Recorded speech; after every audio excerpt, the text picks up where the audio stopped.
Somewhere on a cold, red desert 11 light minutes from here, a robot said goodbye. Its last words, translated from telemetry into plain English, were something like, "My power's really low, so this might be the last image I can send." And then it went quiet. Forever. Here's the part nobody tells you. That silence wasn't the end of the story. It was the beginning of the strangest one. Because months after that robot stopped talking, scientists sifting through its final data found something buried under the surface of Mars that we were not equipped to explain. Not aliens. Not a conspiracy. Something quieter and, honestly, weirder. I'm talking about InSight. If that name doesn't ring a bell, don't worry. It wasn't built to be famous. It was built to listen. While curiosity and perseverance get all the attention for driving around and taking selfies with red rocks, InSight just sat in one spot on Mars for 4 years with a single, strange job: to feel the planet shake. And in December 2022, after its solar panels got so covered in dust it couldn't generate enough power anymore, InSight died right there on the Martian surface. Its last picture was a shot of its own dust-caked solar panel, practically a selfie of exhaustion. NASA scientists literally called it Opportunity's cousin's funeral in half-joking internal messages, because losing a robot after years of data hits different when you've been listening to its heartbeat the whole time. Now here's where people get the story wrong, and I want to flag this early because it's going to come back later. Most people who hear robot found something we weren't meant to know assume it's about life. Aliens, fossils, a signal, something with a face. That is not what happened here. And if you walked away from this video thinking that, you'd actually be missing something more interesting than fiction. What InSight found wasn't a creature. It was a hidden ocean, or at least strong evidence that one might still exist, locked inside the planet's crust, kilometers beneath the dust where nothing should be liquid at all. Let's set the scene properly, because the how here is genuinely clever. InSight didn't have wheels. It didn't drill for ice like some missions do. It carried something called a seismometer, an incredibly sensitive instrument nicknamed SEAS, sensitive enough to detect ground motion smaller than the width of a hydrogen atom. Think about that for a second. Not smaller than a grain of sand, smaller than a single atom of the lightest element in the universe. That's the kind of whisper this thing was built to hear. Mars, it turns out, is not a dead rock. It shakes. Scientists call these marsquakes, and InSight recorded over 1,300 of them during its mission. Earth has plate tectonics, giant slabs of crust grinding against each other, which is why we get earthquakes along fault lines. Mars doesn't have plate tectonics anymore, so for a long time scientists assumed marsquakes would be rare, small, boring events, basically background noise. Instead, InSight caught quakes from meteorite impacts, quakes from ancient volcanic regions still groaning under stress. And even, in 2022, a quake shortly before the mission ended that measured a magnitude of 4.7, the largest ever detected on another world. Here's the thing about seismic waves, though, and this is where the real science kicks in. When a quake happens, it sends two main types of waves rippling through a planet. P waves, which compress and stretch material as they pass, kind of like pushing and pulling a spring. And C waves, shear waves, which wiggle side to side, and critically, cannot travel through liquid. Liquids don't have the rigidity to transmit that kind of wave. So when seismologists see SO waves vanish or slow down dramatically as they pass through a certain layer, that's basically the planet raising its hand and saying, there's something liquid down here.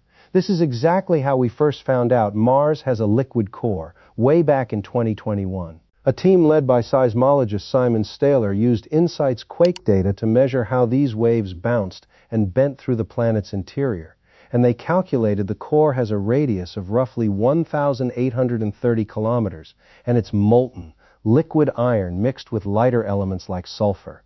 That alone rewired how we think about Mars. A planet without a strong magnetic field, a planet that lost its atmosphere to solar wind billions of years ago, was still hiding a liquid heart. That was headline one, but it's not the discovery I opened with. The bigger twist came later, in 2024, when a different team, led by geophysicist Vashan Wright, working with the same archived InSight data, went back and looked not at the deep core, but at the shallow crust, the outer skin of the planet, somewhere between roughly 11 and 20 kilometers down. And what they found, published in the Proceedings of the National Academy of Sciences, was a seismic signature consistent with liquid water trapped in the fractured rock of the Martian crust. Not ice, not vapor.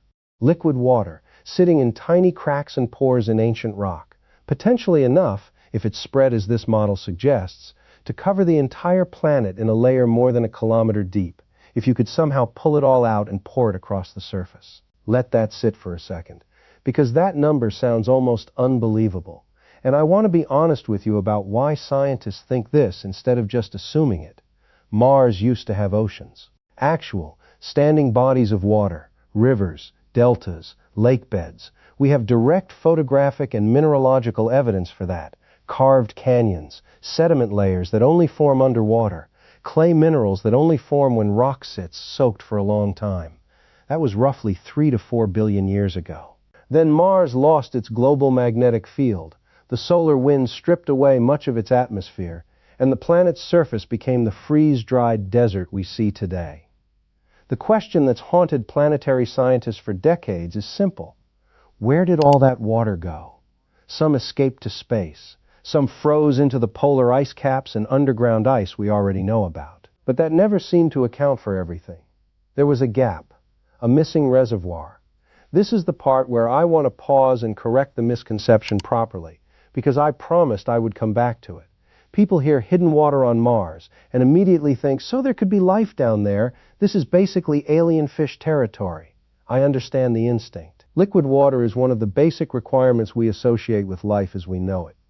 But finding a physical condition that life needs is wildly different from finding life itself. It's the difference between finding a house with electricity and running water, and finding someone actually living inside it. Nobody has detected biosignatures in this crustal water. Nobody has drilled down and sampled it directly, because frankly, we don't have a robot capable of drilling 15 kilometers into another planet. Not even close.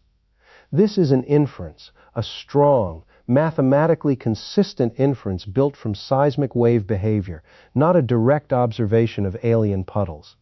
And that distinction matters enormously in science. There's a difference between what is known, what is suspected, and what is simply unknown. And good scientists are relentless about keeping those three categories separate, even when the middle one is exciting. What is known? Mars has seismic activity, and that activity reveals internal structure. What is known? The deep core is liquid iron alloy.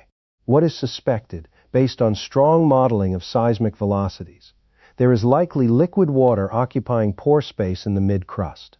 What is unknown? Whether that water is connected in continuous reservoirs or trapped in isolated pockets, how old it is, whether it's been there since the wet Martian passed or arrived more recently, and whether it could support any kind of microbial chemistry whatsoever. Now, why does any of this matter right now, in a way that should actually change how you think about space exploration?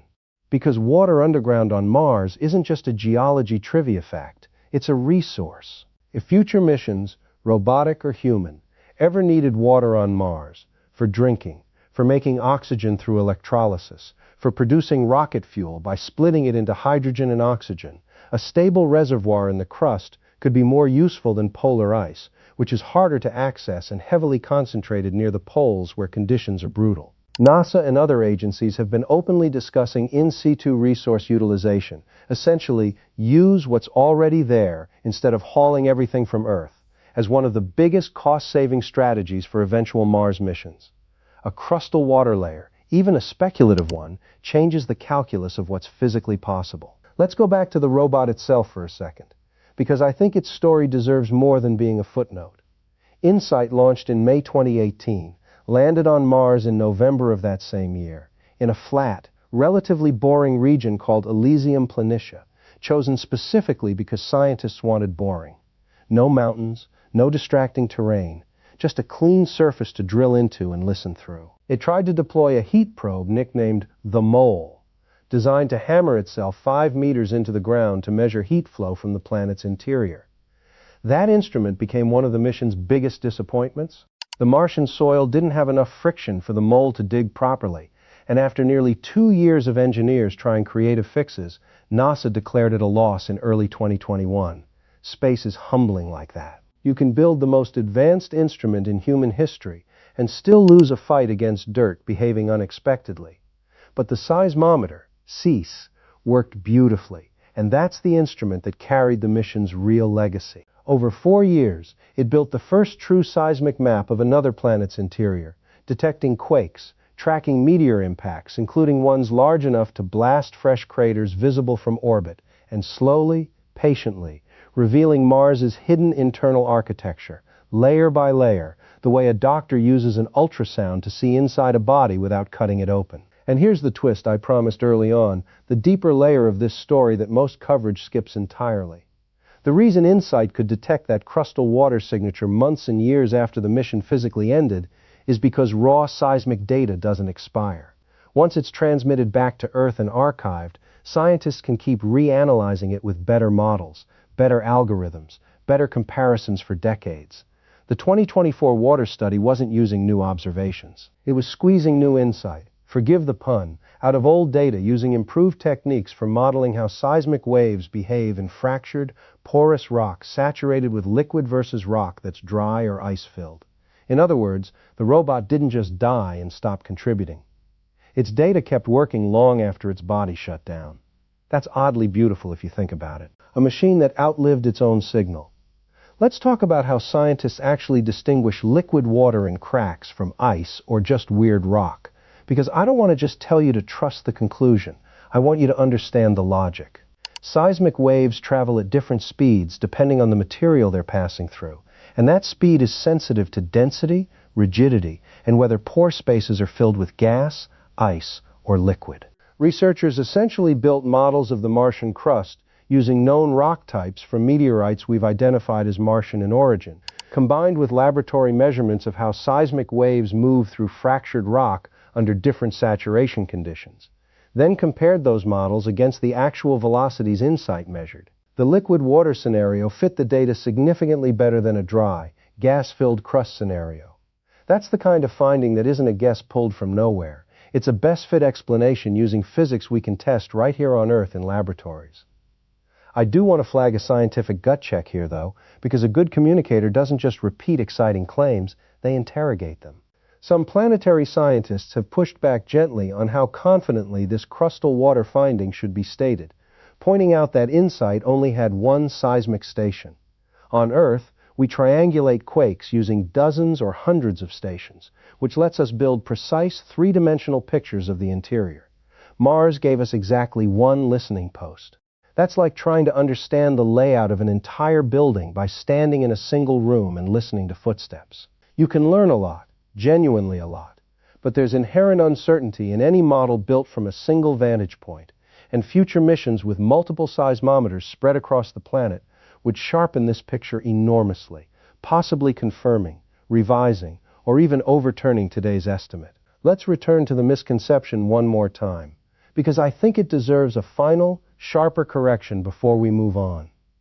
The clickbait version of this story wants you to imagine humanity uncovering some forbidden secret, something hidden from us on purpose, something that changes everything overnight.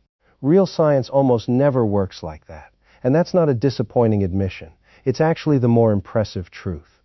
What really happened is this. A machine spent 4 years patiently measuring vibrations too small to feel, using instruments engineered down to subatomic sensitivity, transmitted that data across roughly 225 million kilometers of space on average, and human scientists spent additional years afterward running mathematical models against laboratory rock samples to infer, cautiously, that liquid water might be sitting in the crust of another planet. That's not a secret being unveiled. That's centuries of scientific method compressed into a single elegant deduction. If anything, it's proof that we don't need a hidden truth to be amazed.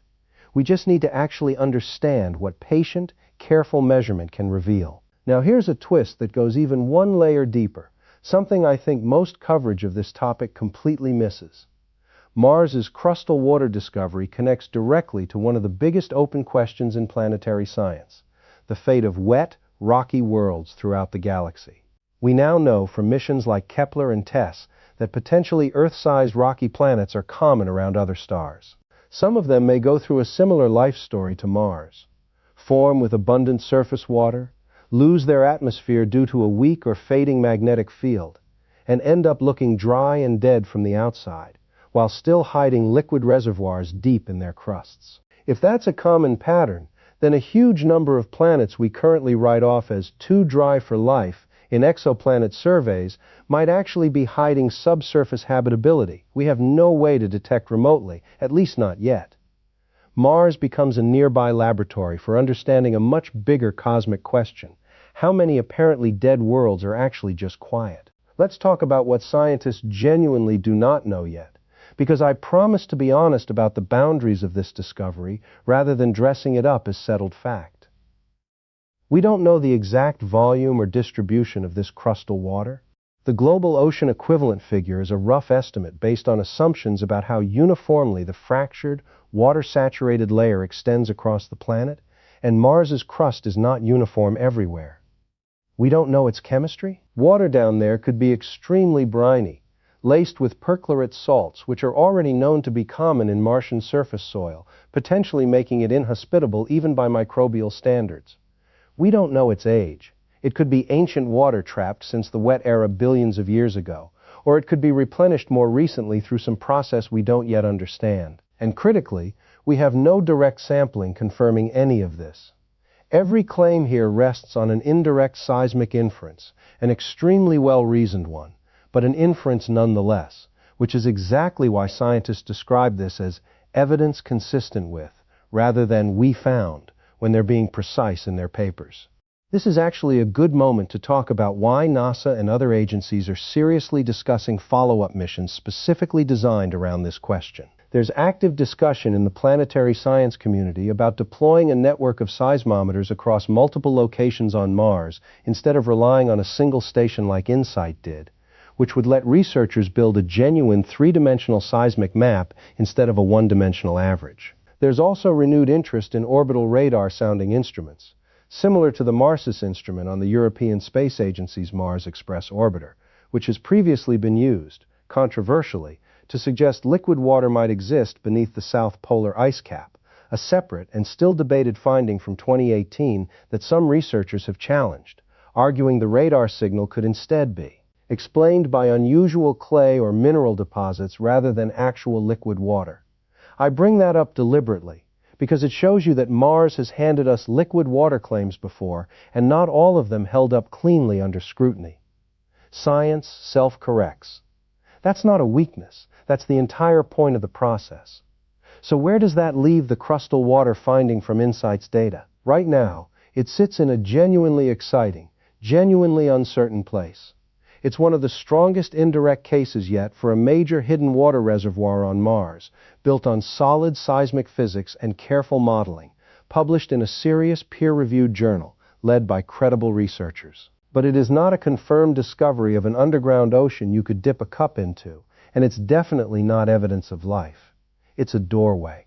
A really compelling doorway, cracked open by a robot that died before it ever knew what its own data would eventually reveal. And maybe that's the part of this story that deserves the most attention, more than any headline about hidden water or forbidden secrets. InSight never got to see the discovery its own measurements made possible. It sat there, silent, dust slowly smothering its solar panels, sending back fainter and fainter signals until there was nothing left to send. It never knew that scientists would spend years after its death combing through its final whispers of data, looking for patterns it never consciously detected, finding a story about Mars's water that the robot itself was never built to understand. In a strange way, that's not so different from a lot of human discovery. We rarely know, in the moment, which piece of data we're collecting will turn out to matter. Sometimes the most important finding isn't made by the machine standing there listening. It's made by the people who go back years later and actually understand what it heard. We didn't uncover something humanity was never meant to know.